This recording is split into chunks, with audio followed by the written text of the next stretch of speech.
আজকে কথা বলতে চাই হিংসা নিয়ে। এই যে মানুষের ভিতরে আমাদের বর্তমান যে দুনিয়াটা এরকম হয়েছে যে কি বলবো, আসলে ওই দুনিয়াটা এত খারাপ দুনিয়া হইতেছে, এখানে আমি দেখতেছি না কোনো ভালো কিছু। এই দুনিয়াটায় এখানে মানে হিংসা জিনিসটা এত বেশি প্রকট আকার ধারণ করতেছে বর্তমান দুনিয়াতে। মানুষের কাছে হিংসাটা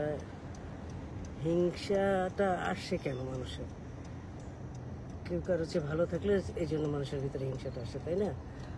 তো মানুষের এত টাকা পয়সা আসছে, মানুষ এত বড় লোক, তারপর মানুষ কেন জানি পেটের ভিতর থেকে হিংসাটা দূর করতে পারে না। আপনি কাউকে কোনো ক্ষতি করেন না, কারো উপকার ছাড়া কোনো মানুষের ভালো করার চেষ্টা করেন সবসময়, তারপরও মানুষের কোনো কারণ ছাড়াই উপকার করা সত্ত্বেও মানুষ আপনার উপর মানুষের একটা জেলাসি ভাব চলে আসে। তারপরেও যে কেন সে এত ভালো, এই কারণে তার জেলাসিটা, আর কিছুই না। তো আমি তো অবাক হয়ে যাই এরকম মানুষের নেচার দেখে, যে ভাই এই মানুষ কেন এই ধরনের আচরণ করবে? মানুষের ভিতরটা কেন পরিষ্কার হয় না? মানুষ উপরে সবাই দেখতে সুন্দর, উপরে সবাই এত ভালো, তো মানুষের ভিতরটা কেন আল্লাহ পরিষ্কার করে না? আসল কিন্তু মানুষের বেশভূষা, কাপড় চোপড় এগুলি কিছু না। আসল পরিষ্কার হচ্ছে মানুষের মনটা। আমাদের মানুষের মনটা পরিষ্কার রাখতে হবে।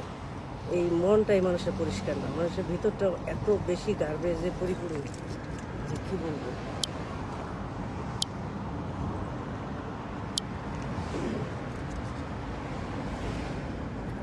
তো আমি এটা নিয়েই আসলে আমি এইটার বিষয়ে বিশেষ করে হিংসার সম্মুখীন হয়েছি আমার জীবনে সবচেয়ে বেশি। একটা জিনিস দেখলাম যে যত বেশি মানুষের উপকার করতে যাওয়া, যত বেশি সাহায্য করা, সিম্পল কোনো কারণ ছাড়াই মানুষ আপনাকে পছন্দ করে না।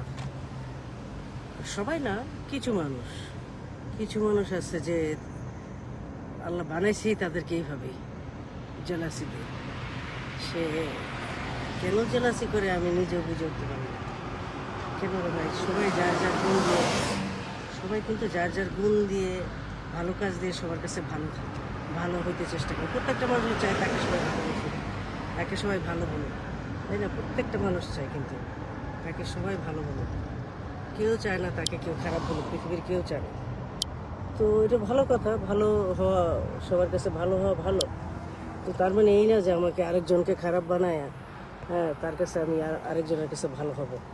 এটা কিন্তু খুবই একটা ব্যাড একটা পলিসি, ব্যাড একটা হ্যাবিট মানুষের, যাদের ভিতরে এই জিনিসটা আছে যে আরেকজনকে আমি অনেক খারাপ বানাবো, আমি সবার কাছে ভালো থাকবো। তো আমি বলবো যে আল্লাহ এইগুলি থেকে আমাদেরকে মুক্ত করো। আমরা যতই নামাজ পড়ি, রোজা রাখি, দোয়া পড়ি না কেন, যত ভালো কাজই করি না কেন, আমরা যদি নিজেদের ভিতরটা পরিষ্কার করতে না পারি, নিজেরা ভালো না হইতে পারি, আমাদের এই ভালোর কোনো মূল্য থাকবে না। যতই আমি যাই করি না কেন, কোনো কিছুই আমাদের কাজে আসবে না। আমরা বেঁচতে যাওয়ার কিছুই তাইলে আমরা খুঁজে পেলাম না। আমাদের আসলটাই যদি পরিষ্কার না হয়, আমাদের মন পরিষ্কার থাকতে হবে। একমাত্র মনটাই হইতেছে আমাদেরকে, মানুষের মনই হচ্ছে যে আসল চাবিকাঠি। এই মনটা পরিষ্কার থাকবে, মন একদম পরিষ্কার, আপনার ভিতরে অনেস্টি থাকবে, আপনি ছোটো ছোটো কাজ দিয়ে আমরা আল্লাহর কাছে ভালো হইতে পারি। আমরা তো সবাই গুনাহগার বান্দা, পাপী বান্দা। আল্লাহ তাআলা আমাদেরকে কী দিয়ে আমরা আল্লাহর কাছে মুক্তি পাবো জানি না। আমাদের সবারই চেষ্টা করতে হবে যে আমরা যেন ভালো কাজ করতে পারি, তাই না? তো যাই হোক, আল্লাহর কাছে সবার জন্য একটাই দোয়া করবো, সেটা হলো আমরা সবাই যেন আল্লাহ ভালো মানুষের মতো মানুষ হতে পারি। আমাদের অন্তরাত্মাটা যেন আল্লাহ পরিষ্কার হয়ে যায়। আমাদের কারো প্রতি যেন ঘৃণা, বিদ্বেষ, হিংসা, বিদ্বেষ, ঘৃণা, হ্যাঁ, এগুলো যেন না থাকে। আমরা যেন মানুষকে মানুষই মনে করি, মানুষকে আমরা কখনো যেন জন্তু জানোয়ার মনে না করি। সবাই মানুষ, সবার ভিতরে আল্লাহ ইমোশন দিয়া তৈরি করছে। তো সবার ভিতরে ভালো মন্দ আছে, কেউ আমরা খাঁটি বান্দা না, তাই না? আমাদের নবীজিরাই একমাত্র ভালো ছিলেন, আমরা কেউই পুরোপুরি খাঁটি বান্দা না। কারণ আমাদের কথায় কথায় আমাদের গুনাহ হয়, এটা আমরা জানি। তো আল্লাহ আল্লাহ দোয়া করি সবার জন্য, আল্লাহ সবাইকে ভালো রাখুক এবং আমাদের সবাইকে গুণামুক্ত রাখুক, এবং আমরা যেন ভালো কাজ করতে পারি, ছোটো ছোটো ভালো কাজ দিয়ে আল্লাহর নৈকট্য লাভ করতে পারি। আল্লাহ তুমি আমাদেরকে এই সমস্ত খারাপ জিনিস থেকে, খারাপ গুণ থেকে আমাদেরকে বলতে পারো, আমাদেরকে ভালো রাখো, আমরা যেন সবার বিপদে আগে যেতে পারি। সে আমার শত্রু হোক, মিত্র হোক, সবার বিপদে যেন আমরা আগে যেতে পারি।